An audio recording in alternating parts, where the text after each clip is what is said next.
So far, we've actually used Nmap inside of Metasploit, and that's really good to do some port scannings. And when you've done a port scan, you'll get a list of ports that are back. What we may want to do, though, is we may actually want to check for services across the entire network.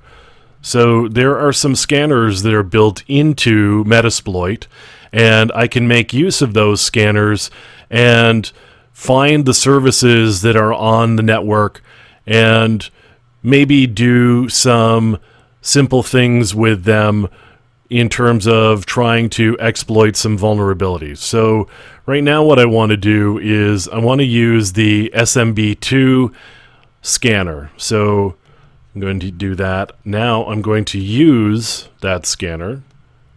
Now I can just paste it back. It saves me actually having to type it in.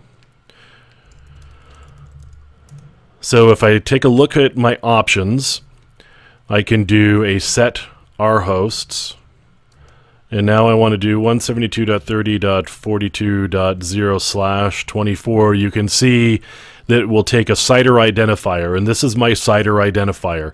What this says basically is do everything on the network that has a net mask of 255.255.255.0.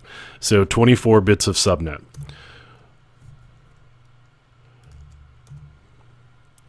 And now I'm going to run the scanner, and it's actually going to go take a look at all of the hosts on the network and see whether we can come back with anything that is running SMB2. So we're looking basically for systems with a port of 445 open.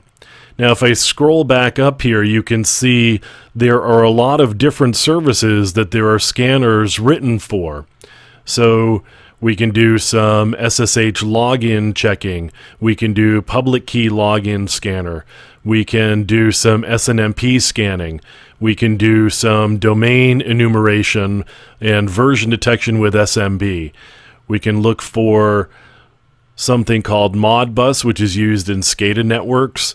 We can do some SIP scanning to see whether there's services out there that are using the session initiation protocol for VoIP or doing video streaming, that sort of thing. So there's a lot of different services that are just built into Metasploit where we can do scanning of them and determine whether there are services that are available. If we happen to have a particular exploit in mind, for example, we could do a scan for potentially vulnerable systems and then try to run the exploit against those systems.